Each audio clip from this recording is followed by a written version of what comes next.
Kondisi pandemi COVID-19 tak kunjung usai. Pemerintah terus menyiapkan langkah-langkah strategis guna menekan angka penyebaran COVID-19 dan memperbaiki keterpurukan ekonomi masyarakat. Hal serupa juga dialami oleh Kabupaten Demak. Keterpurukan ekonomi juga dirasakan oleh para pelaku UMKM di Kabupaten Demak. Lantas, bagaimana cara mereka untuk mempertahankan eksistensinya selama pandemi COVID-19? Bersama saya, Hilmi Zarif, dalam Liputan Khusus. Kabupaten Demak terkenal dengan kekayaan wilayah yang beragam seperti pariwisata, pertanian, kelautan dan perikanan, serta perindustriannya. Namun di antara kekayaan tersebut, perekonomian adalah salah satu sektor yang melemah selama pandemi COVID-19. Terlebih bagi para pelaku usaha kecil dan menengah di Kabupaten Demak. Salah satunya kerajinan khas Kabupaten Demak dari tangan para pengrajin UMKM yang menjaga kelestarian budaya secara turun-temurun. Sulit bagi para pengrajin mempertahankan produk penjualannya di tengah perkembangan industri yang sangat masif, terlebih selama pandemi COVID-19. Saat berkunjung ke Kabupaten Demak, tim Anyus berkesempatan untuk bersilaturahmi bersama Bupati Demak HM Nasir. Sebagai bentuk dukungan terhadap pelestarian budaya dan mendukung para pelaku usaha kerajinan, HM Nasir mengoleksi sejumlah kerajinan khas kabupaten ini.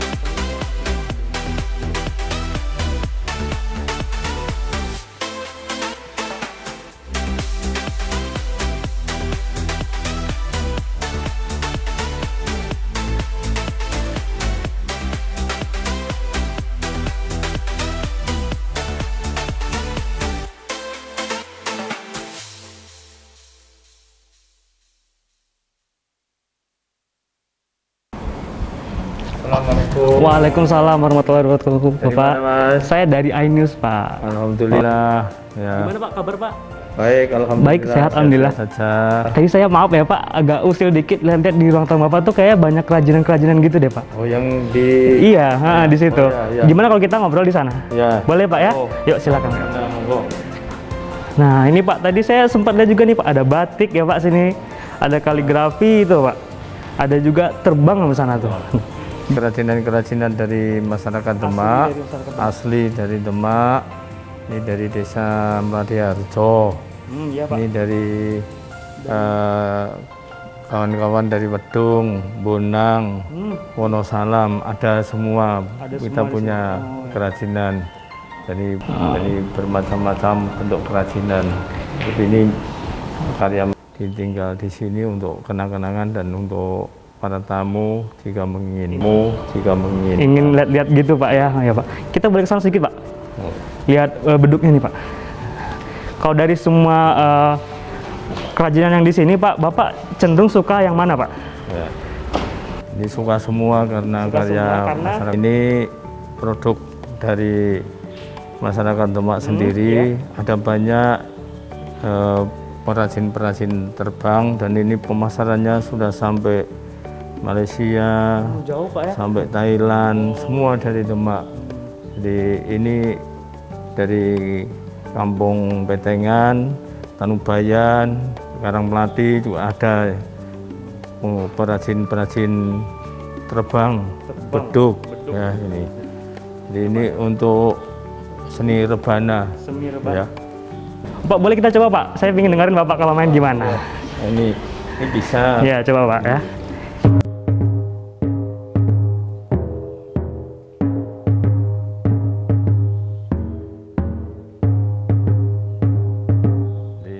Dahulu sering main gini atau gimana Pak? Kok bisa bagus suaranya Pak? Oh biasa ini karena ini seni musik tradisional Demak. Jadi orang-orang Demak hampir bisa semua, ada bermacam-macam seni rebana ini untuk mengiringi tari jipin. Tari jipin. Jipin pesisiran. Pernah Ya. ikut nari juga? Oh bisa. Pak, terus Pak ini kita boleh bergeser sini Pak sedikit Pak. Tadi saya lihat juga ada banyak piala nih Pak. Ini Ya. bisa Bapak ceritakan sedikit kisah-kisah dari piala-piala ini Pak. Ya, ini hasil prestasi kinerja kita di bidang lingkungan hidup, bidang prestasi olahraga. Ini hasilnya anak-anak kita. Ya. Karya dari masyarakat Pak ya. Iya. Pak, terus kita nih boleh nggak saya ngobrol soal selama pandemi nih Pak? Oh, Iya. boleh. Karena kan selain masalah kesehatan Pak, itu perekonomian masyarakat juga pasti terganggu karena selama adanya virus COVID-19 ini Pak. Nah dari UMKM sendiri nih Pak, menurut Bapak apa sih yang harus ditingkatkan agar mereka bisa tetap survive dan tetap bisa meningkatkan perekonomian mereka? Nah, terima kasih. Kita tentu sadar masa-masa pandemi mesti penghasilan turun. Ya. Ya, tapi ini tidak boleh berhenti. Maka pemerintah membantu para UMKM, para perajin, satu membantu menawarkan, kemudian membantu pembiayaan dan membantu bagaimana perajin-perajin ini tetap hidup dan tetap semangat. Pelatihannya juga kita bantu. Ya. Terus nih pemirsa, kita dengarkan ya pertanyaan terakhir nih. Seharusnya Pak, inovasi seperti apa Pak yang harus ditingkatkan dari UMKM sendiri Pak? Tadi kan Bapak bilang itu dari pemerintah. Ya. Sekarang bagaimana Pak? Yang harusnya, atau bisa dibilang harapan Bapak lah untuk UMKM ini ke depannya? Ya, harapan kita masyarakat lebih kreatif lagi, tidak monoton, batik-batik harus warnanya tambah kreatif, tetap tidak boleh meninggalkan khas Demaknya. Coraknya yang ditambahin lagi. Ya, jadi seperti itu Pak ya. Ada, ya. Kebetulan Pak saya ini ada kegiatan lagi di luar Pak. Jadi terima kasih sebelumnya sudah mengizinkan saya untuk ke sini. Saya mohon pamit Pak ya. Ya, mari Pak ya. Terima kasih Pak. Terima kasih.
Ini adalah salah satu pusat kerajinan syarat kebudayaan bernuansa Islami.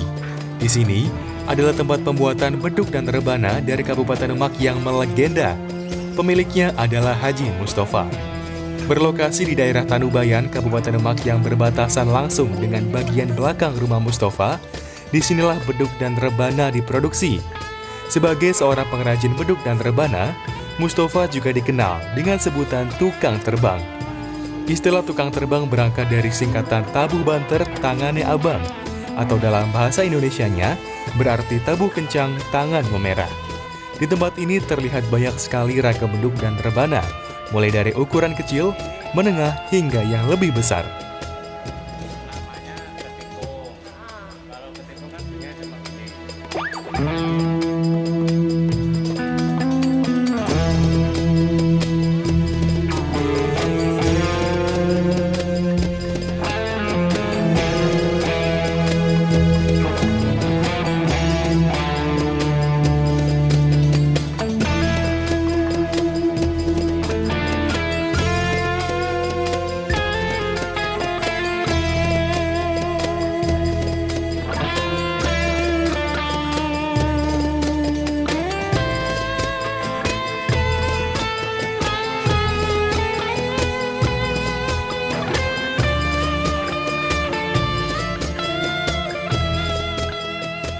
Assalamualaikum Pak. Waalaikumsalam. Bapak Haji Mustafa Pak? Iya, benar, Iya, benar. benar. Ini Bapak lagi ngapain Pak? Saya baru mau managing ke Pak Rebana Pak. Oh ya ya. Ini Pak, Bapak usaha seperti ini udah berapa lama Pak? Sejak kapan? Saya mulai belajar tahun 69. 69, udah Saya lama sekali anu, Pak ya. Keturunan pihak ketiga. Pihak ketiga, berarti ini turun-temurun Pak? Ya, dari Mbak Simba, Hah? Bapak, terus saya.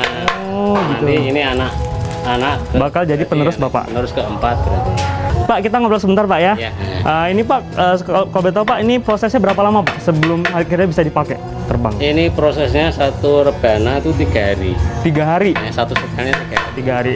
Kalau boleh tahu jumlah karyawannya berapa Pak di sini? Karyawan saya cuma 2, tapi Cuma yang 2? dibantu anak-anak. Dibantu oleh anak Bapak? Saya kan 5. Ya. Jadi kan 7 orang. Oh gitu Pak. Terus Pak, ini kalau dari segi kualitasnya nih Pak? Alhamdulillah. Gimana, Kalau Pak? masalah mutu Hah? jangan diragukan. Hmm. Konsumen saya tuh dari rakyat sampai pejabat. Pejabat. Dari rakyat sampai presiden. Presiden juga pernah membeli ini Pak? Pak Harto Oh, sampai SBY. SBY juga Yang ya? belum Jokowi sama Gus Dur. Oh ya, semoga besok kedepannya bakal dibeli lagi Pak ya. Ya. Terus Pak, kalau selama pandemi ini Pak, kira-kira apa dampak yang Bapak rasakan Pak? Alhamdulillah ya. Kalau dampaknya ya Hah? ada, tapi apa itu dampaknya tuh banyak sekali. Ya. Tapi alhamdulillah ini dapat terobati lah. Terobati, Ada ya. pesanan dari Maluku. Oh. Kalau dari penjualannya tuh Pak, sebelum dan setelah pandemi ini apa Pak? Ada penurunan kah apa? Ada penurunan. Penurunan Pak ya. Terus Pak, prosesnya nih Pak, bisa Bapak ceritakan sedikit Pak dari awal Proses sampai akhir? ya. Pertama kayunya dulu, kayu sama kulit Hah? dicocokkan. Kalau kulit Dicocokkan? ini berarti istilahnya kulit kayunya seperti ini. Ya. Nanti prespersannya sekian jam, kekuatan kira-kira sekian tahun. Gitu. Lalu berat umpama dincot-ncot itu beratnya berapa kilo itu ada rumusnya. Ada rumusnya semua itu Pak? Oh gitu. Terus kalau Umpama Hah? Ya Pak? rebana satu ini Ya? paling tidak persediaan kulit harus 5. 5 Ya. 5 kulit. Ya, 5 iji, 5 lembar. 5 lembar. Nah, Oke. jadi kalau kayu seperti ini kulitnya harus ini. Ya. Hah? Tebal tipisnya. Ya. Atau masakannya harus gini. Nah. Nanti prespersannya sekian jam. Oh. Kira-kira kekuatan sekian tahun. Berat yang dincocok tuh berapa kilo itu ada rumusnya. Ada rumusnya semua Pak. Oke. Itu kalau untuk bunyinya nih Pak, gimana? Bapak itu Kalau Bapak nguji bunyinya- sendiri atau ada orang yang mengujinya Pak? Saya sendiri. Bapak sendiri yang menguji? Kalau yang namanya terbang kencer ini, Iya. Hah? ini lubang 3. Iya, Ini iya. suara harus sama, Mas. Ya, coba. Oh gitu. Ini sama ini. Kalau beda itu berarti gagal. Gagal. Dan itu Bapak coba buat lagi, Dibongkar lagi. dibongkar lagi. Jadi umpama Oke. kok jumlah rebana ini 4, Hmm. harusnya suaranya harus sama. Harus sama semua. Jadi tidak cuma harus kenceng, nanti suaranya tidak bisa. Nggak bisa seperti itu. Harus sama. Harus sama. Tidak sembarang orang mampu membuat beduk dan rebana. Dibutuhkan keahlian istimewa menggunakan rumus tertentu agar dapat didengar dengan nyaman dan bertahan lama. Sebagai orang yang sudah belajar membuat rebana sejak tahun 1969, Pak Mustafa sangat memperhatikan setiap detail dari beduk dan rebananya sebelum nantinya siap dipasarkan.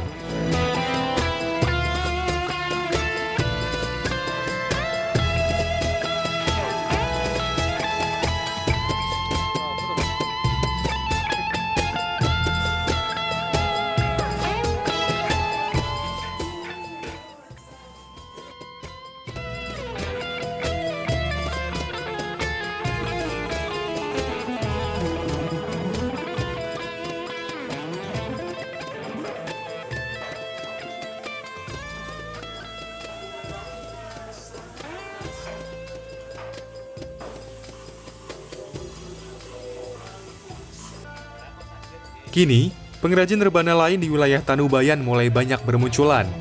Hal ini justru dipandang positif oleh Mustafa. Munculnya banyak pengrajin baru menurut Mustafa akan berbanding lurus dengan semakin banyaknya masyarakat yang dapat menikmati alat musik ini. Meski usahanya juga ikut merasakan dampak dari pandemi COVID-19, namun Mustafa tak berhenti berkarya. Beliau meyakini inovasi akan terus dilakukan agar usahanya tetap bisa berjalan. Usaha yang sudah dijalani oleh 3 generasi ini siap diteruskan Mustafa kepada generasi selanjutnya.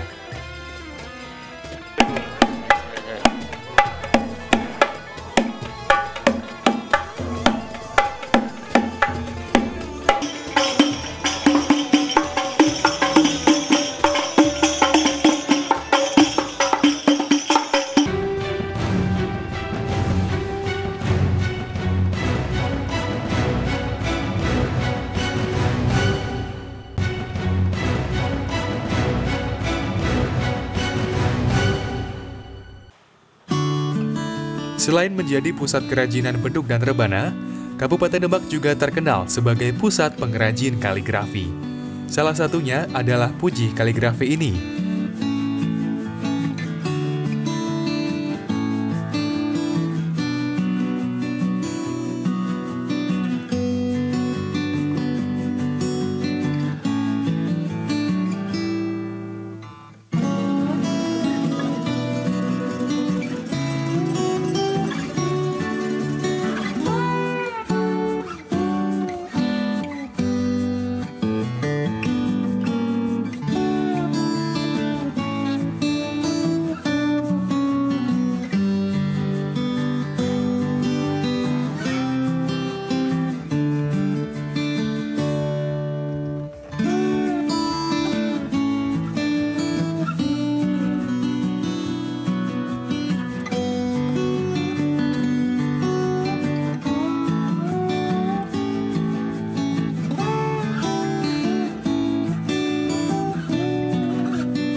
Memiliki 3 cabang yang tersebar di Kabupaten Demak, Puji Kaligrafi memproduksi beragam motif menarik. Ada pula tulisan dan gambar kebudayaan tradisional yang terlihat memenuhi toko yang terletak di pinggir Jalan Raya Demak Kudus ini. Oke pemirsa, sekarang saya sedang bersama dengan Mas Fazrul, salah satu pelaku industri kaligrafi di Kabupaten Demak ini ya. Oke Mas, sejak kapan nih usaha ini didirikan? Dulu pertama kali saya usaha kaligrafi itu tahun 2014. 2014. Ya, dari saya kelas 2 SMP, saya mulai merintis yang dibantu sama ayah saya sampai sekarang ini. Berarti usaha ini turun-temurun? Ya, bisa dibilang seperti itu. Kalau untuk jumlah karyawan sendiri itu berapa di sini? Jumlah karyawan saat ini ada 15 orang. 15 orang. Dan itu terbagi di 3 sektor. 3 sektor. Ada yang di Kecamatan Wonosalam, ada yang di Mijen, ada juga yang di Muteh. Berarti punya 3 cabang saat ini?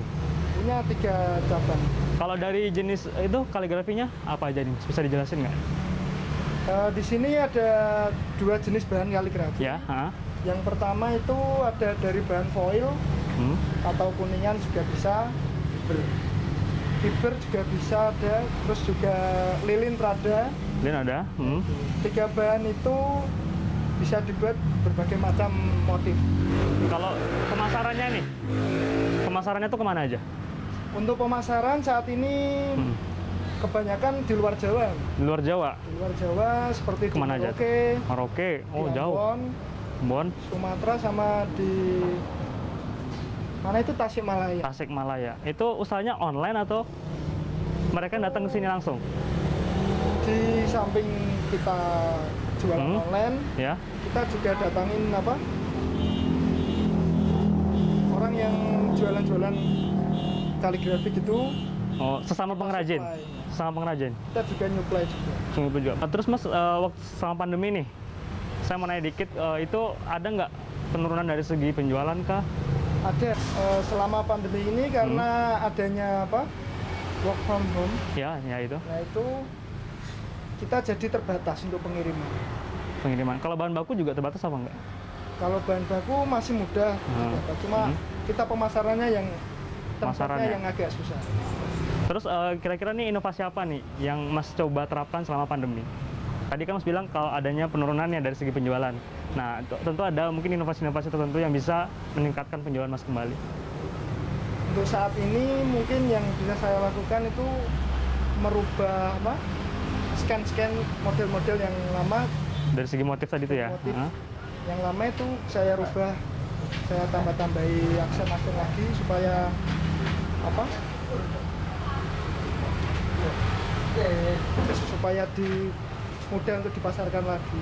Ada variasinya di situ ya? Variasi baru. Terus ada nggak ikut serta pemerintah dalam membantu usaha Mas ini? Ada. Kemarin kami dapat bansos, bantuan sosial, ya gitu yang COVID itu ya. Ya, COVID. Itu kami mendapat bantuan dana untuk membeli bahan baku. Untuk produksi lagi gitu ya? Produksi lagi supaya untuk meningkatkan apa? Jumlah barang yang dibuat tiap harinya. Nah, terakhir nih Mas, harapannya ke depannya untuk usaha ini apa? Nah, mungkin bisa jadi buka cabang baru lagi di tempat yang belum begitu banyak pengrajin kaligrafi. Ya, kurang lebih seperti itu. Oke, terima kasih Mas. Semoga dagangannya makin laris kembali ya. Saya mau lihat lagi nih ya. Oh iya, kaligrafinya. Oke. Ya, terima kasih Mas.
Pandemi seperti meluluh lantakkan perekonomian dunia, namun tak serta-merta menghancurkan semangat para pengrajin dan pelaku usaha kerajinan di Kabupaten Demak ini.